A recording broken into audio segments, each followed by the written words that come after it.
Hello mga B! For today's vlog is cravings level muna. Lumabas muna tayo today kasi nagutom ang mga beauty namin. Main character muna tayo today. Feel the win, heal the stress. Tapos, bili ng pagkain. Eto nga. Diet starts tomorrow.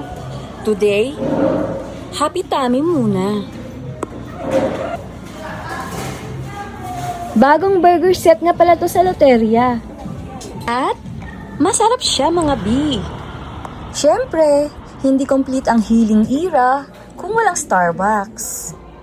At hindi complete ang main character moment kapag walang Starbucks cup at ang paborito kong tiramisu. Okay mga B, busog na tayo emotionally at physically. See you sa next vlog kung saan magpapanggap ulit tayong hindi magastos. Bye!